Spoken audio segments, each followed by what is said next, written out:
Bonjour Julien. Bonjour, monsieur Bonnet.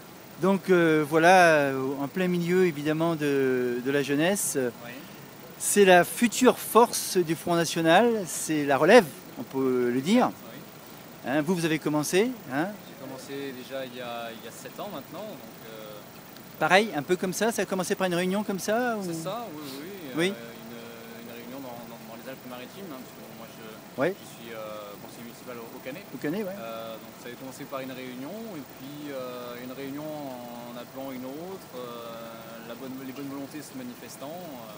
Voilà, on se présente, on se manifeste, on se porte volontaire, et puis on participe également à des conférences, à des ateliers comme celle-ci dans le cadre des universités d'été du Front National de la Jeunesse, pour s'informer, pour apprendre, pour se former, pour être capable demain d'être aux responsabilités dans les différentes communes.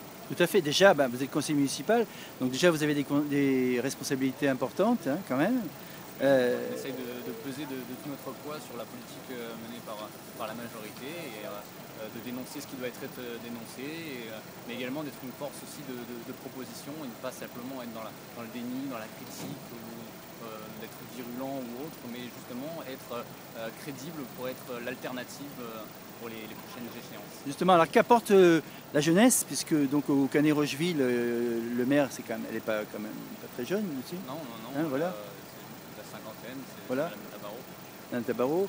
Et quel est votre point le plus fort justement face à elle, c'est une politique très connue quand même. Voilà. Oui, très très connue, puisque justement très présente à Paris, ce qu'on lui reproche beaucoup. Disons que moi, ce que je peux proposer justement comme autre alternative, c'est cette jeunesse, c'est quelque part cette fougue, ce nouveau souffle, ce renouveau qui permettra de relancer les activités de la commune, d'augmenter l'attractivité de la commune, puisque étant moi-même jeune, forcément, je suis plus amené à rencontrer d'autres jeunes de la commune, à connaître leurs envies, leurs problèmes, et justement être... La priorité, c'est l'emploi, non? La priorité, c'est l'emploi. Oui, parce que Hein? malheureusement, Qu'est-ce que vous comptez faire pour ça? L'emploi au Canet, c'est catastrophique. Ouais. Eh bien, au cours de ma campagne électorale, j'avais proposé différentes petites mesures pour augmenter l'attractivité économique et touristique de la ville. Et j'avais notamment proposé la création d'une pépinière d'entreprise basée sur l'écologie, sur les énergies nouvelles, tout ce qui est énergie renouvelée. Et ça fonctionne? Ça n'a pas été retenu. Hein, Ça n'a pas été retenu, d'accord. C'est Madame Tabarot qui a gagné une fois de plus les élections. Elle va appliquer son programme, c'est-à-dire pas grand-chose si ce n'est rien. Et puis toutes les bonnes idées qui auraient pu permettre au Canet d'avoir justement ce nouveau souffle, ce regain d'activité touristique et économique, ça passera malheureusement à la trappe. Et pourquoi le Canet a cette image un peu endormie, on peut le dire?